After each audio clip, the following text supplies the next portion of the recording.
시돈 땅 사르밧이라고 하는 동네에 가난한 과부가 외아들과 함께 둘이 살고 있었습니다. 이 지역은 이스라엘을 벗어난 북쪽에 위치한 땅이라 이 과부가 유대인인지 아니면 이방인인지 분명하게 알 수는 없습니다. 그러나 성경은 그가 믿음의 사람이었다고 증거합니다. 9절 말씀을 보게 되면 하나님이 그녀에게 엘리야에 관한 말씀을 주시기도 하고, 또한 그녀가 하나님의 말씀에 순종해서 자신의 남은 음식 모두를 가지고 선지자 엘리야를 대접했다고 말씀하기도 합니다. 어쩌면 이 사르밧 과부는 이스라엘 왕비 이세벨이 바알 신전을 지어놓고 우상을 섬기라고 강요하는 것이 싫어서 이스라엘을 떠나서 시돈 땅에 살게 되었는지도 모릅니다. 오늘 본문은 이 일 후에라는 말씀으로 시작합니다. 이 일이라고 하는 것은 흉년이 든 그 지역에 먹을 것이 없게 되자 과부는 이제 마지막 남은 음식을 먹고 죽어야겠다 이렇게 생각합니다. 그러나 하나님의 사람 선지자 엘리야를 만나서 밀가루가 통에서 끊어지지 아니하고 기름이 병에서 멈추지 않는 놀라운 기적을 경험하게 되죠. 그래서 이렇게 육체적이고 영적인 문제가 해결되면서 감격과 기쁨에 겨운 그 나날을 얼마 동안을 보낸 후에 라는 말씀입니다. 이렇게 놀라운 하나님의 은혜를 경험한 과부에게 아들이 병들어 갑자기 죽는 일이 일어난 것입니다. 본문에는 과부가 하나님 앞에 특별히 무엇을 잘못했다라고 하는 기록이 없습니다. 오히려 그녀는 9절의 말씀처럼 하나님의 음성을 듣기도 하고 그 말씀에 순종할 줄 아는 괜찮은 믿음의 사람이었습니다. 그런 그녀에게 아들이 죽는 일이 발생하였고 과부는 큰 믿음의 시험을 당하게 된 것입니다. 아들의 죽음 앞에 과부가 보일 수 있는 태도는 여러 가지가 있었습니다. 그녀는 앞서 먹을 것이 없는 가뭄 속에서 밀가루와 기름이 떨어지지 않는 놀라운 하나님의 은혜를 경험한 사람입니다. 가뭄으로 죽을 수밖에 없었던 그녀와 아들이 하나님의 도우심으로 그 풍성한 음식을 먹으며 생명을 이어가는 놀라운 은혜를 경험했던 것이죠. 이런 하나님의 은혜와 능력을 생각하면서 이 과부가 하나님이 우리를 다시 살려주실 것입니다, 건져주실 것입니다 라고 말할 수 있었을 것입니다. 아니면 귀한 역사를 행하신 하나님의 거룩한 뜻이 있겠죠. 이미 죽었을 생명인데 지금까지 지켜주셨으니 이제 죽어도 오히려 감사할 뿐입니다, 이렇게 말할 수도 있었을 것입니다. 그러나 과부는 18절에서 엘리야에게 말합니다. 하나님의 사람이여, 당신이 나로 더불어 무슨 상관이 있기로 내 죄를 생각나게 하시고 또 내 아들을 죽게 하려고 내게 오셨나이까. 이것은 믿음이 주저앉은 사람의 모습입니다. 아들이 죽는 것을 본 과부는 너무 깊은 낙심과 슬픔을 가지고 아무렇게나 말하고 있는 겁니다. 믿음이 무너진 사람은 이처럼 절망하면서 하나님과 주위의 사람에 대해서 원망하게 되는 것이죠. 분명 과부는 음식이 떨어지는 가뭄 속에서 자신과 아들이 살아나는 기쁨과 감격을 누렸음에도 불구하고 지금 과부는 자신이 누렸던 그 은혜는 까맣게 잊어버리고 원망하고 있는 겁니다. 이스라엘 백성들이 홍해 앞에서 죽음의 위기를 맞이하게 되지만 오히려 홍해 한가운데 길을 내시는 하나님의 놀라운 역사와 은혜를 경험하게 되죠. 그러자 모세의 누이 미리암과 백성들이 손에 소고를 잡고 춤을 추면서 하나님을 찬양합니다. 너희는 여호와를 찬송하라. 그는 높고 영원하시며 말과 끝한 자를 바다에 던지셨음이로다. 그런데 불과 사흘 만에 마르러 간 이스라엘 백성들은 그곳에 물이 써서 마시지 못하게 되었을 때 하나님과 모세를 원망하는 것을 봅니다. 시련 앞에서 믿음이 주저앉게 되면 지금까지 하나님께서 베푸신 모든 은혜와 사랑을 잊어버리고 그냥 하나님을 원망하는 사람이 되어버리고 마는 것입니다. 그런데 엘리야는 어떻습니까? 그동안 엘리야를 하나님 섬기듯이 섬겼던 이 과부가 아들의 시체를 끌어안고 왜 내 아들을 죽이려고 왔습니까? 이렇게 원망할 때 엘리야는 정말 마음이 크게 낙심이 되었을 겁니다. 그래서 내가 분명 밀가루와 기름이 떨어지지 않는 하나님의 은혜를 입겠거늘 내가 어찌하여 나에게 그런 소리를 할 수 있어? 라고 반박할 수도 있었을 것이고, 선지자인 내가 얼마 전에 너에게 놀라운 일을 행하였는데 그 일을 보고도 이렇게 적은 믿음을 드러낼 수 있느냐? 왜 하나님의 능력을 믿지 못하느냐? 라고 분노할 수도 있었을 것입니다. 아니면 사르밧 과부가 말한 것처럼 내 죄를 생각나게 하고 라는 그 말처럼 너의 죄가 아들을 죽게 했다, 이렇게 책망할 수도 있었을 것입니다. 그러나 본문 19절은 그에게 아들을 달라 하여 그를 그 여인의 품에서 받아 안고 라고 기록합니다. 여인의 가슴에 안긴 아픔과 절망, 죽음을 엘리야가 그대로 자기 품으로 다시 품은 것입니다. 그 여인의 고통을 같이 느끼고 있었던 것이죠. 어미의 문제를 자신의 문제로 받아들인 것입니다. 죽은 아이를 자신의 품에 안았던 이 엘리야의 모습에서 이 땅에 오신 예수 그리스도의 은총을 생각하게 합니다.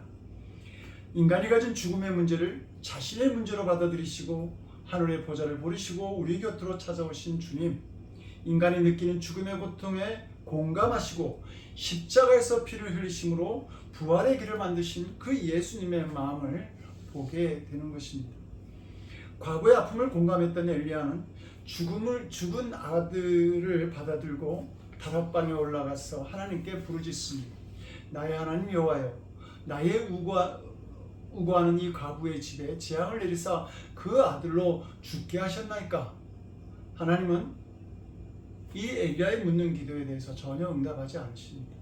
왜냐하면 그것은 하나님의 절대 주권에 속하는 문제이기 때문입니다. 만물을 창조하시고 역사를 주관하시는 하나님을 우리는 전능하신 하나님이라고 고백하지 않습니까? 그런데 바로 그 하나님께서 하신 일에 대해서 시비를 걸고 문제를 제기하는 것을 기도라고 생각하면 그것은 큰 착각입니다. 이해할 수 없는 현실 앞에서 어떤 선택도 할 수 없을 것 같은 죽음 앞에서 우리는 다만 도움을 청할 수밖에 없는 연약한 피조물에 불과하다라고 하는 사실을, 우리의 모습을 분명히 알아야 하는 것이죠.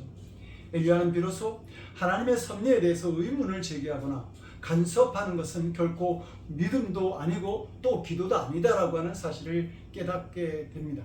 그리고 그런 사실을 인정하고 전능하신 하나님께 겸손히 도움을 청하죠. 그럴 때 하나님께서는 그 기도를 들어주신다라고 하는 사실을 깨닫게 됩니다. 은혜 강구는 역사하는 힘이 크다라고 하는 말씀의 뜻도 알게 되고, 더 나아가서 이 모든 것이 하나님의 일꾼에게 기도를 가르치시고 그리고 믿음을 연단하시는 그 믿음의 하나의 과정이라고 하는 사실도 분명히 깨달아 알게 되는 것입니다. 숨이 끊어지면 모든 것을 포기하고 체념하게 되는 것이 우리의 상식 아닙니까?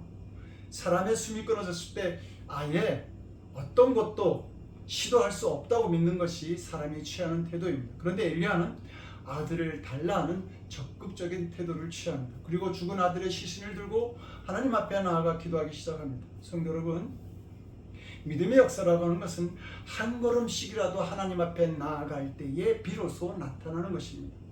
사르밧 과부처럼 죽은 시신을 끌어안고 있으면 내 가슴도 같이 썩고 맙니다. 설령 그것이 자기 자식이라 할지라도 끌어안고 있어서는 아무런 해결책이 나타나지 않습니다. 하나님께 맡기고 앞으로 나아갈 때에 비로소 하나님의 역사도 체험하게 되는 것이죠. 하나님께 나아간 엘리야는 그 아들을 살려달라고 본격적으로 간구하기 전에 먼저 그 아이 위에 몸을 3번 펴서 엎드리는 행동을 합니다. 지금 엘리야가 엎드려 덮은 그 아이는 죽은 몸이라 차가운 냉기를 뿜고 있을지 모릅니다. 아니면 더운 날씨를 가진 중동 지역에 시간이 지나서 몸에서 냄새가 날 수도 있었을 것입니다. 그러나 엘리야는 이 아이가 죽었고 몸에서 냄새가 난다거나 부패했다고 말하기보다는 먼저 자신의 몸으로 그 아이의 몸을 덮어줍니다. 엘리야는 어쩌면 살아있는 자신의 체온이 이 아이에게 전달되기를 바라는 간절한 마음으로 3번이나 몸을 덮는 행동을 한 것입니다. 그만큼 엘리야는 간절한 마음으로 이 아이가 낫기를 바라고 있었던 것이죠. 이 엘리야의 간절함으로 내 하나님 여호와여 원하건대 이 아이의 혼으로 그의 몸에 돌아오게 하소서, 이 아이의 혼으로 그의 몸에 돌아오게 하소서라고 기도할 때에 이 엘리야의 간절함을 보고 계셨던 하나님, 이 엘리야의 간절한 기도의 부르짖음을 들으신 하나님께서는 그 죽은 아이를 살려주시는 것을 볼 수 있습니다. 여기서 우리가 주목하게 되는 것은 시험을 만나 주저앉은 사람이 있고 일으켜주는 사람이 있다는 것입니다. 오늘 믿음이 흔들리는 이 세상을 살아가는 우리는 주저앉는 사람이 아니라 일으켜줄 수 있는 사람이 되어야 합니다. 어떻게 주저앉지 않을 뿐 아니라 다른 사람을 일으켜 세우는 자가 될 수 있는지요. 연단을 거쳐 합격한 믿음이 있어야 합니다. 과거도 믿음은 있었습니다. 그러나 문제가 생기면 낙심하고 해결되면 믿는 믿음이 과거의 믿음이었습니다. 얼마 전까지만 해도 양식이 없던 자신들에게 풍성한 먹거리를 주심에 감사했던 그녀는 문제가 생기자 바로 내 아들을 죽게 하시려고 여기 오셨습니까? 라고 엘리야를 원망합니다. 그런데 과거는 이 아들이 다시 살아나게 되자 비로소 고백하죠. 내가 이제야 당신은 하나님의 사람이시오 당신의 입에 있는 여호와의 말씀이 진실한 줄 압니다. 그러나 이 믿음으로는 아무런 역사가 일어나지 않습니다. 과거도 믿음은 있었지만 문제가 생기면 낙심하고 해결되어지면 믿는 믿음이었던 것입니다. 하나님은 이런 믿음을 결코 기뻐하지 않습니다. 상황에 상관없이 기뻐하고 변함없는 믿음을 고백하는 사람을 하나님은 좋아하십니다. 성도 여러분, 과거는 밀가루와 기름이 떨어지지 않는 기적으로 먹고 사는 문제를 해결받았습니다. 그런데 그 기적은 더 큰 믿음의 자리로 나오라는 하나님의 초대장과 같은 것이었습니다. 그 은총은 더욱 성숙한 믿음의 자리로 나아가기 위한 새로운 시작이었을 뿐이라는 것입니다. 과부는 가뭄 중에도 계속 채워진 통의 가루와 병의 기름은 구원의 극히 일부분이지 모든 것이 해결된 것도 아니고 결코 전부가 아니라고 하는 사실을 알아야 했던 것이죠. 그러나 과부는 놀라운 하나님의 은혜를 경험하고도 시험을 받는 과정 중에 있을 때에 어떠한 믿음도 고백하지 못하고 말았습니다. 그래서 성경을 보면 이 사건 이후 더 이상 그녀의 이름이 나오지 않습니다. 더 이상 축복도 사명도 없었던 것입니다. 철학자 키에르 케고르가 어릴 적 아버지와 함께 수영장을 간 적이 있었습니다. 그는 수영장에서 두 팔을 힘차게 저으면서 아버지 절 보세요 하고 외쳤습니다. 자신이 헤엄을 치고 있는 모습을 아빠에게 보라고 한 것이죠. 그러나 사실은 수영하고 있었던 것이 아니라 발 하나를 수영장 바닥에 디디고 있었습니다. 그러면서 물에 떠서 헤엄치고 있는 것처럼 하면서 아빠를 불렀던 겁니다. 나중에 키에르 케고르는 이 이야기를 하면서 우리에게 묻습니다. 나는 하나님을 믿는다. 나는 믿음이 있다. 라고 말하지만 한 발로 땅을 짚고 물에 떠 있는 척하는 것 아니냐라고 말입니다. 마치 어린아이가 수영할 줄도 모르면서 아빠에게 헤엄을 치고 있는 것처럼 보이려고 했듯이 성도들이 믿음이 있다고 말하고 또 그렇게 행동하는 것 같은데 실상은 믿음이 없다는 것일 수 있다는 것이죠. 그러면서 그는 이것을 시험되지 않는 믿음, untested faith라고 말합니다. 즉 성도가 평상시 스스로 믿음이 있다고 생각하지만 그 믿음은 시험되지 않은 믿음이었기에 죄의 유혹이나 경제적 어려움이 올 때, 자신에게 희생이 요구되고 힘든 일이 닥칠 때 그때는 어떠한 반응을 보일지 알 수 없는 믿음이라고 하는 겁니다. 성도 여러분, 하나님은 종종 우리에게 시험을 주실 때가 있습니다. 그 이유는 하나님이 시험을 통해서 우리의 중심을 보고 싶으신 것이죠. 온전한 믿음은 시험하는 중에도 변함없는 믿음을 고백할 수 있는 사람입니다. 그런 사람이 하나님이 내주신 시험에 합격하는 사람이 될 수 있고 주님의 일도 감당할 수 있게 되는 것입니다. 하나님께서는 반드시 우리를 시험하신 후에 축복도 주시고 사명도 주시는 것입니다. 그러므로 시험 받는 것을 이상히 여기지 말아야 합니다. 사도 바울은 초대교회 감독을 세울 때 디모데서 3장 6절에서 이렇게 말합니다. 새로 입교한 자도 말지니 처음 믿는 자가 교회 일을 하는 것을 금하였습니다. 왜냐하면 연단을 통해서 자신의 믿음을 검증해 보지 못한 자이기 때문입니다. 집사를 세울 때도 바울은 그 믿음을 시험해 보고 세우라고 말합니다. 그래서 디모데전서 3장 10절에서 먼저 시험하여 보고 그 후에 책망할 것이 없으면 세우라고 권고하죠. 엘리야의 믿음은 연단을 거친 믿음이었습니다. 아합왕에게 가뭄을 선포한 엘리야는 도망하여서 그릿 시내가에 숨어야만 했습니다. 시돈 땅으로 보내시고 과부를 통하여 먹이시는 하나님을 체험하게 됩니다. 이렇게 연단을 거친 후 만들어진 믿음을 가진 자에게는 영적 본능이 생기고 어떤 문제가 일어나면 영적 본능이 발동하게 됩니다. 어떤 낙심스러운 문제를 만날지라도 본능적으로 그 문제 속에서 역사하시는 하나님을 느끼게 되는 것입니다. 그리고 묵묵히 하나님께 한 걸음 한 걸음 나아가기만 하면 하나님께서 반드시 역사해 주심을 알게 되는 것이죠. 그래서 엘리야는 스스로 아무것도 할 수 없고 그 마음도 주저앉을 수밖에 없는 그런 처지였지만 죽은 아이를 안고 다락방으로 올라갈 수 있었던 것입니다. 그 죽은 아이를 자신의 침상에 누일 수 있었던 것입니다. 그리고 그때 자신을 통해 죽은 아이도 살리시는 하나님의 역사를 경험하게 된 것입니다. 이렇게 하나님의 역사를 체험한 자는 더 큰 믿음의 사람이 됩니다. 더 큰 일을 감당하는 사람이 되는 것이죠. 죽었던 아이가 살아나는 것도 기적이고 기쁜 일입니다. 그러나 이 사건에서 더욱 중요한 것은 엘리야의 믿음이 더욱 굳건해졌다는 사실입니다. 엘리야 자신은 알지 못했지만 하나님께서는 그를 통하여 행하실 또 하나의 놀라운 일을 준비하고 계셨습니다.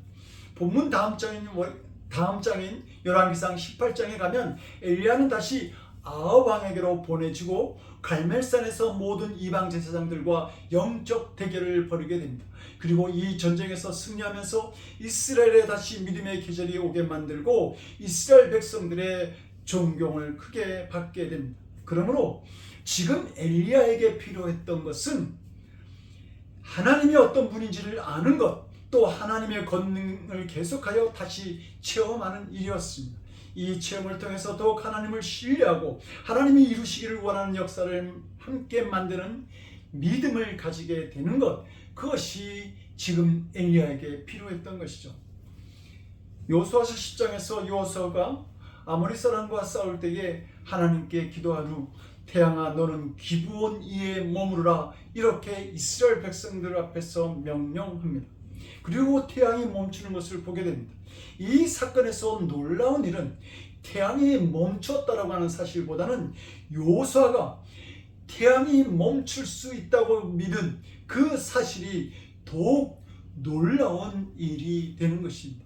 그 믿음은 여호수아가 출애굽 때부터 홍해가 갈라진 일, 만나가 내린 일, 반석에서 물이 나온 일, 요단강에서 물이 멈춘 일, 여리고 성이 무너진 일 등 수없는 기적을 본 까닭입니다. 우리의 믿음은 말씀으로 생기지만 자라는 것은 체험에서 자라나는 것이죠.